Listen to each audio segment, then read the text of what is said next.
बाद क्या पढ़ेंगे? कैलकुलस के बाद हम लोग अगला ये हम ना एक बार ये पोर्शन खत्म कर लेंगे, अभी 1-2 दिन में हो जाएगा, आज ही हो जाएगा मोस्टली। हाँ। तो उसके बाद हम स्टैट्स वाले इस पोर्शन पे आएंगे। यहाँ तक हम डिस्कस कर चुके हैं, तो हम यहाँ से स्टार्ट करेंगे ये वाला पार्ट। सर इसके बाद मैट्रिक्स थ्योरी नहीं कर सकते अपन?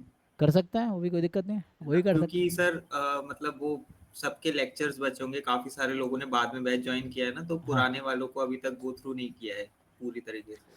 तो मैट्रिक्स की भी ज़रूरत नहीं पड़ेगी ऐसे तो हम लोग क्या कर रहे हैं, एक मैथमेटिक्स पोर्शन एक स्टैटिस्टिक्स पोर्शन कर रहे हैं ना।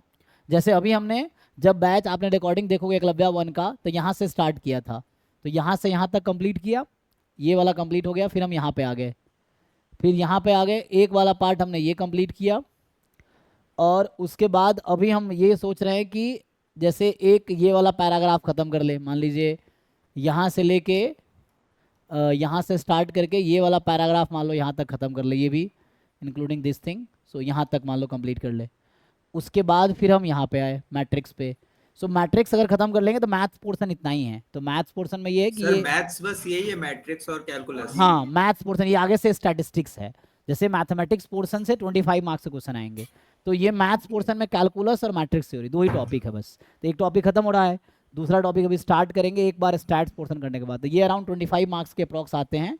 और सर कैलकुलस के बाद स्टेट पोर्शन बेटर होगा सर। एक मतलब ऑल्टरनेटिव हम ऐसे ही कर रहे थे, तो ये हाँ ज्वाइंट हाँ हाँ। डिस्ट्रीब्यूशन यहाँ तक कवर कर लेते हैं, यहाँ तक कवर करके फिर हम मैथ्स पोर्शन पे आ जाएंगे। फिर एक बार ये मैथ्स पोर्शन कैलकुलस, हालांकि अगर आपको ये देखना हो श्रीकांत, तो ये ऑलरेडी रिकॉर्डेड है। अभी मैंने एकलव्या 2 में ये टॉपिक जस्ट पढ़ाए थे।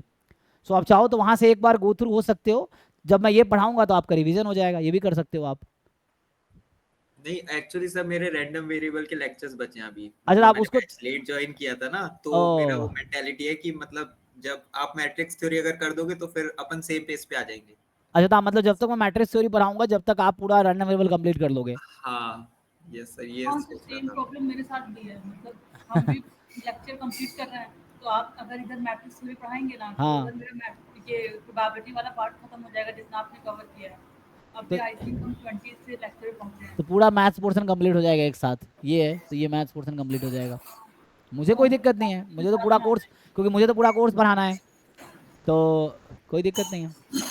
और सर एकदम से अभी अपने बैच में कुछ 60 लोग थे एंड देन बहुत सारे एक ही दिन में बढ़ गए लोग। हाँ, वो एक्चुअली CSIR नेट का हमने बैच स्टार्ट किया ना, तो मंडे से, क्योंकि जो गेट का पूरा सिलेबस है वो CSIR नेट वालों के साथ कॉमन है। मतलब जो गेट का पूरा सिलेबस है वो CSIR नेट मैथमेटिकल साइंस में है, वहाँ कुछ एक्स्ट्रा भी है। तो हमने भी नेट का एक बैच स्टार्ट किया था ना, अभी 1 तारीख से, 1 अगस्त से स्टार्ट हाँ किया हाँ। हमने। तो उन बच्चों को हमने इसमें ऐड कर दिया, क्योंकि उनको पूरा गेट का सिलेबस कराएंगे, तो मंडे से आपके साथ वो भी लाइव क्लास ज्वाइन करेंगे। तो मंडे से जो होगा, दोनों नेट और गेट का बैच हमने कंबाइन कर दिया है। उधर एकलव्या 1 एकलव्या 2 मर्ज हो जाएगा, तो उसकी क्लास 6 to 9 होगी, आप लोगों की क्लास 9 to 11 हो जाएगी अब। तो अभी 9:32 स्टार्ट कर रहा हूँ, तो मंडे से आपकी बैच के टाइम होगा 9 to 11। और जो एकलव्या 1-2 दोनों को मर्ज करके एक ही बैच बना दिया है हमने, तो वो उसका हो जाएगा 6 to 9, और आपका होगा 9 to 11। तो 9 to 11 में जो गेट और नेट का बैच है उसको हमने मर्ज कर दिया है। तो नेट वालों को पहले पूरा हम गेट का सिलेबस पढ़ाएंगे, उसके बाद नेट में कुछ एक्स्ट्रा सिलेबस भी है। तो मतलब हमारे ऐसा ऑप्शन है ना कि जैसे कोई किसी भी बैच में, बाकी बहुत बैच का ऑप्शन देते हैं हम, जैसे कोई अर्जुना में है सर तो अब उसको, हम हाँ नेट के पीवाईक्यूज भी करेंगे अपने बैच में? कर सकते हैं, कोई दिक्कत नहीं। आप हम भी कुछ कराएंगे, पहले गेट में कराऊंगा, नेट का बैच अलग होगा। तो अभी नेट वालों को पूरा गेट का कंटेंट वो करना है, डाइजेस्ट करना है, उसके बाद नेट का हम अलग से देखेंगे। तो पहले अभी गेट पे फोकस करेंगे, इस बैच में गेट पे ही फोकस करेंगे। जब गेट का कंटेंट कंप्लीट हो जाएगा फिर हम आएंगे नेट पे अलग से, तो आप लोगों को नेट का क्लास करने की जरूरत नहीं पड़ेगी। गेट वालों को सिर्फ गेट की जरूरत है, अगर करना चाहे तो मुझे कोई दिक्कत नहीं। मतलब कोई एक बैच में है उसको बाकी बैचेस से क्लासेस करनी, तो मुझे कोई लॉस नहीं है इसमें। अगर कोई बच्चा जैम ज्वाइन किया है तो गेट नेट का भी कंटेंट देख सकता है, लेकिन उसको नुकसान ही करेगा, गेट नेट की तैयारी करेगा तो जैम में रिजल्ट खराब होगा। नेट वाले बच्चे हैं, मतलब जैम का सिलेबस सबसेट है, गेट के सिलेबस का सबसेट है, नेट के सिलेबस का।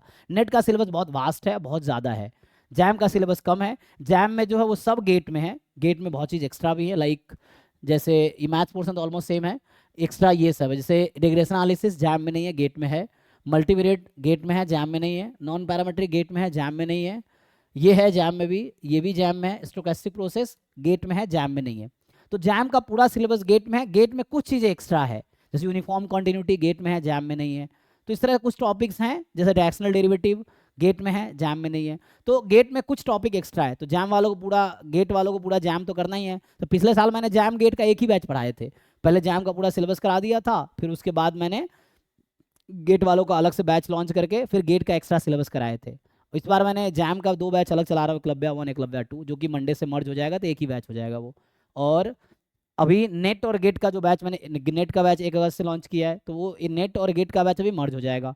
तो गेट का जब पूरा सिलेबस कंप्लीट हो जाएगा, क्योंकि नेट का टारगेट हमें दिया है जून 2025 तक पढ़ाएंगे नेट वालों को, तो आप लोगों का सिलेबस अभी अक्टूबर नवंबर से पहले, सितंबर अक्टूबर नवंबर तक जाएगा, क्योंकि ज़्यादा सिलेबस है ना इसमें।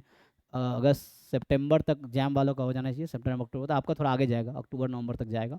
तो उसमें हम लोग, तो एक बार जब नेट का, गेट का सिलेबस पूरा कवर हो जाएगा, तो नेट वालों को क्लास सिर्फ नेट में होगी, तो नेट वालों को सिर्फ नेट का एक्सेस मिले, गेट वालों को भी नेट में अलाउड नहीं होगा, या मैं चाहूँगा नहीं करे, क्योंकि जो पर्टिकुलर जॉब ओरिएंटेड लोग हैं तो गेट पे फोकस करे। जिनको करना है, गेट वाले लोग नेट की क्लास करना चाहते हैं, मुझे कोई नुकसान नहीं है, नेट वाले गेट की क्लास करना चाहते हैं, कोई नुकसान नहीं है ना। तो कोई किसी भी एक बैच में, जैसे नेट बैच का नाम हमने प्रयास रखा हुआ है, तो जैसे एकलव्या जैम का बैच है, अर्जुना गेट का बैच है, प्रयास हमारा नेट का बैच है, तो कोई किसी भी एक बैच में, तो बाकी बैचेस की क्लासेस को फ्री मिलेगी। लेकिन मैं ये चाहूंगा कि आप अपने बैच पे ही फोकस करो, क्योंकि ऐसा नहीं है सब कुछ बटोरने के चक्कर में कुछ ना मिले, वो है। तो आपको ध्यान रखना कि आपका एक टारगेट फिक्स होना चाहिए कि आप किस एग्जाम पे फोकस कर रहे हो, उस पर फुल फोकस तैयारी करो, ये चीज़ें हैं। बाकी प्रैक्टिस के लिए जितने क्वेश्चन जैम गेट नेट के क्वेश्चन प्रैक्टिस किए जा सकते हैं, तो जो नेट एस्पिरेंट है उसको जैम गेट दोनों के PYQ कर लेंगे तो उनका बेस स्ट्रांग हो जाएगा, है ना। क्योंकि GATE is a difficult exam then, sorry, NET सबसे डिफिकल्ट है, गेट उससे आसान है, जैम उससे आसान है, लेवल के हिसाब से भी। सो जैम BSc लेवल का एग्जाम है, GATE is MSc level exam और BTech लेवल एग्जाम, और नेट है MSc लेवल एग्जाम ही है वो, तो वैसा है, ठीक है ना। तो समझ आ गया आप जो पूछना चाह रहे हैं, वो तो कोई दिसंबर प्रॉब्लम नहीं, इफ़ यू में वांट, अगर सब लोग नेट होगा चाहते ना? हैं तो हम लोग मंडे से ये पार्ट स्टार्ट कर सकते हैं, कोई दिक्कत नहीं है। यस सर, यही मतलब लीनियर अलजेब्रा ही सही रहेगा। और ये नेट में भी है, नेट में तो मैथ्स पोर्शन यही, नेट में जो 4 यूनिट होते हैं, यूनिट 1 2 3 4, तो नेट का यूनिट 1 यही दोनों मिला के नेट का यूनिट 1 है। So this is unit 1 of the net CSIR net syllabus, दोनों मिला के यूनिट 1 है। और यूनिट 4 जो है यहाँ से स्टार्ट होके ये पूरा यूनिट 4 है, लेकिन कुछ एक्स्ट्रा भी है वहाँ पे, सो वो हम लोग अलग से कराएंगे नेट वालों को। तो ये हमारा प्लान है अभी इस बार का। तो जैम का बैच अलग है दोनों, और गेट का हम लोग अर्जुना और अभी मर्ज कर दिया प्रयास को। फिर जब एक बार गेट का सिलेबस खत्म हो जाएगा तो नेट वालों को अलग से जो एक्स्ट्रा टॉपिक्स हैं वो करवाएंगे। ठीक है, तो मंडे से हम लोग आपके बैच में ये स्टार्ट कर लेंगे। सर दिसंबर में CSIR नेट होगा ना अगेन? हाँ, दिसंबर में होगा दिसंबर। ना, दिसंबर में भी होगा, जून में भी होगा अगले बार, हाँ 6-6 महीने पे होते हैं। Okay okay. और मे सर भी हाँ CSIR नेट का फॉर्म निकला है, गेट का तो निकला है फॉर्म? हाँ, गेट का पहले आ जाता है, अभी आ गया है अगस्त सितंबर, अब आ जाएगा हाँ ना, इसी महीने आ जाएगा, है ना।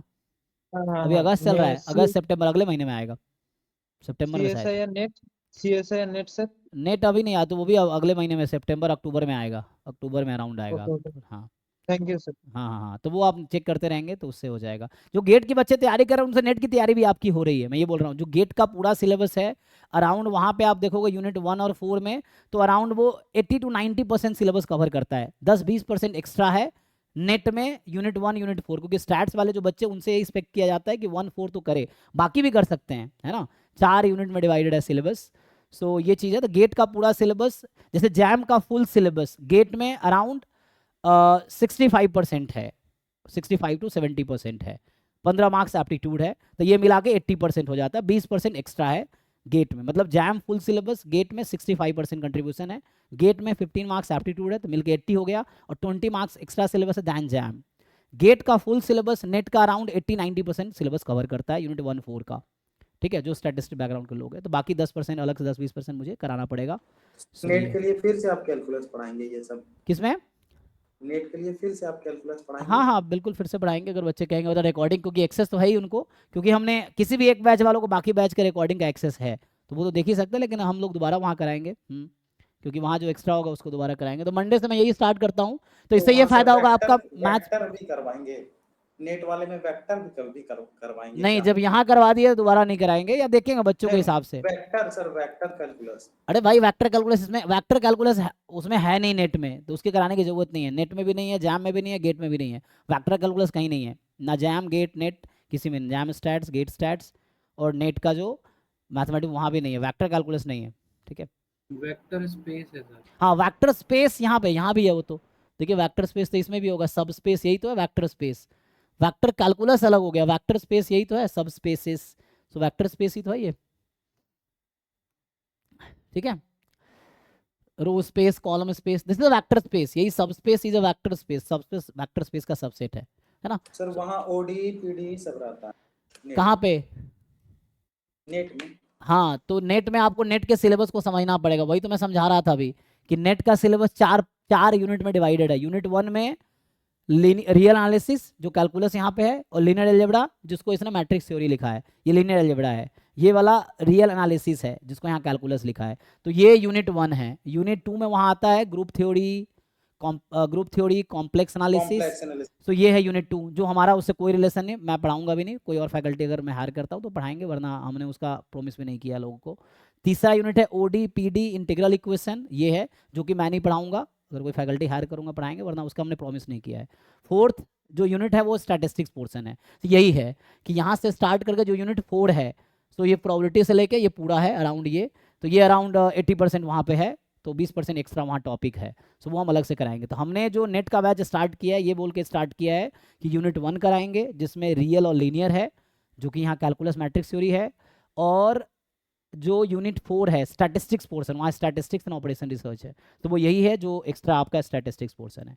बाकी हमने कहा कि हाँ पॉसिबल होगा तो हम यूनिट 2 3 भी करवा देंगे, है ना, क्योंकि मेरे पास इतना टाइम तो है नहीं कि मैं क्लास ले सकूँ, ऑलरेडी मेरा कल शेड्यूल काफ़ी बिजी है।